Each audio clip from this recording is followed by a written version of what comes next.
Have you ever witnessed a wedding spiral into chaos all because of a shocking secret? Have you ever been told you didn't belong by someone who was supposed to love you most? The music was loud, glasses clinked, cameras flashed like tiny explosions of happiness. Everyone at my sister's wedding looked perfect, except me. I knew it the moment Vanessa leaned close, her smile still frozen for the guests while her voice dropped just low enough to cut. But before we continue, please subscribe and turn on the notification bell for updates. In front of his family, she whispered, loud enough for them to hear. Please don't embarrass us. Not me, us.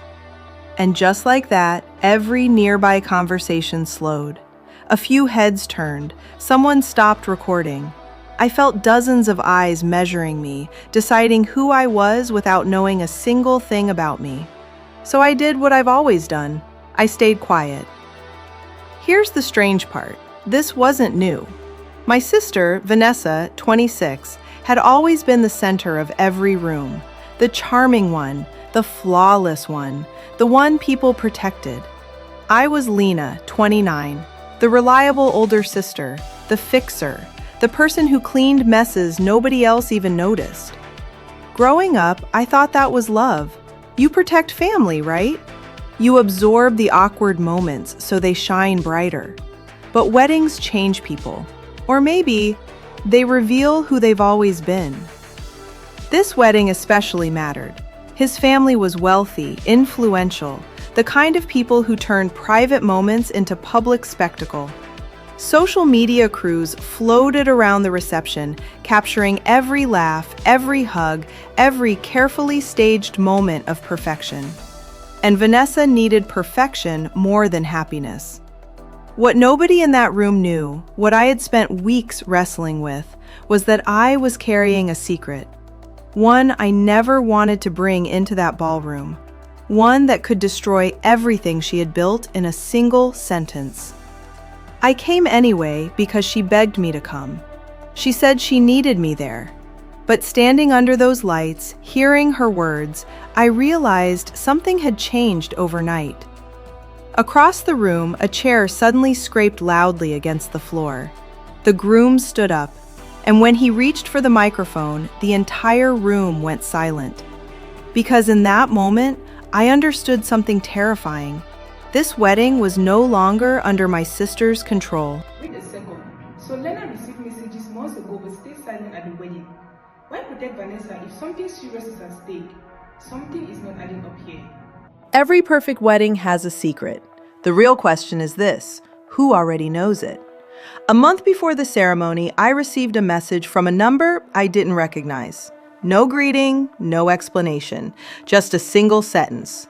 You should talk to your sister before she ruins someone's life. I almost deleted it. Families get strange messages all the time. Jealous friends, misunderstandings, old drama resurfacing. I told myself it was nothing. But then another message came. Screenshots, dates, conversations cropped just enough to raise questions without answering them. At first, I refused to believe what they implied. Vanessa loved attention, yes. She rushed decisions, definitely. But betrayal? Not her. Not like that. Still, something didn't add up. The timeline of her engagement had always felt strange. She and Daniel moved fast, unbelievably fast. Engagement after only a few months. Wedding planned in record time. Whenever I asked gentle questions, she brushed them off with jokes. Sometimes you just know, She'd say, but do people really just know, or do they sometimes run? I confronted her 2 weeks before the wedding. No accusations, just concern. The moment she saw the screenshots, all the confidence drained from her face. She sat down slowly like her legs stopped working. Then she cried. Not angry tears, not defensive ones, terrified tears. She grabbed my hands and begged me not to say anything, said everything was handled, said the past didn't matter anymore, said she loved Daniel now and didn't want to lose her future over old mistakes. What would you have done? Tell the truth immediately? Protect your sister? Walk away entirely? I chose silence. Not because she deserved protection, but because I believed people could change, because I thought love might actually fix what fear had broken. Then, on the morning of the wedding, my phone buzzed again. Same unknown number. One new message. He deserves the truth today. Attached was undeniable proof. Clearer, worse, impossible to misunderstand. My stomach dropped. I nearly left the venue right then, but I stayed. I told myself it wasn't my place to destroy her wedding. What I didn't know, what none of us knew, was that someone else had already made a different decision. During the reception, as laughter filled the room, Daniel quietly checked his phone, and the color drained completely from his face. Wait, so she asked someone to come, then publicly humiliated her? That doesn't add up. Is Lena hiding something, or is the bride scared of what might be revealed? Watch closely. Something feels off. Humiliation doesn't usually arrive as an explosion. It arrives dressed like politeness. Have you ever noticed how someone can smile at you while quietly pushing you out of the picture? The reception hall looked like something out of a luxury magazine. Crystal chandeliers glowing warm gold, white roses arranged so perfectly they almost looked artificial, waiters moving in synchronized silence. Every detail screamed perfection, and Vanessa moved through it all like she owned the air itself. She laughed louder when cameras pointed her way, held her bouquet just right, tilted her head at exactly the angle photographers loved. My younger sister wasn't just getting married. She was performing a role she had rehearsed her entire life. And me? I was already being edited out. When she introduced me to the groom's relatives, she squeezed my arm tightly and said, This is my sister Lena. She's a little complicated. Everyone laughed politely. Complicated. Such a harmless word. Until you realize it's a warning label. I noticed my seat wasn't with family, but near distant coworkers and strangers. Maybe a mistake, I told myself. Except mistakes don't happen 3 times in a row. Each time I tried to rejoin our parents or cousins, someone gently redirected me elsewhere. Have you ever felt unwanted without anyone actually saying it? Weeks earlier, Vanessa had called me late at night, crying. She insisted I had to attend, said the wedding wouldn't feel right without me. Her voice had sounded desperate, almost afraid. Now she barely looked at me unless someone important was watching. Then came the moment that sealed it. She leaned toward me again while guests nearby pretended not to listen. Please just stay quiet today. She said, smiling for photos. You'll embarrass us otherwise. Us. Again. Something inside my chest tightened. Not anger, not yet. Just realization. This wasn't nervous bridal stress. This was intentional. Across the room, I noticed the groom, Daniel, 31, watching us. Not casually, carefully. His smile faded as if he had heard more than he was supposed to. And when our eyes met, I saw confusion turn slowly into suspicion. Because in that exact moment, he started wondering the same thing you probably are right now. What was my sister so afraid I might say? Hold on. Daniel just checked his phone and his face completely changed. Could he have already found something? What exactly did he say? And how is it about to turn the wedding upside down? You can feel the exact moment a celebration turns into a question. It starts small, a pause that lasts half a second too long, a smile that doesn't quite return, a silence that spreads faster than sound. Daniel stood up slowly from the head table, his chair scraping loudly against the polished floor. The noise cut through the music like a crack in glass. Conversations faded one by one until only the soft hum of the speakers remained. At first, nobody worried. Weddings are full of surprise speeches, right? Maybe he was about to say something romantic. Maybe a grand gesture. Guests lifted their phones again, ready to capture another perfect viral moment. But something felt wrong.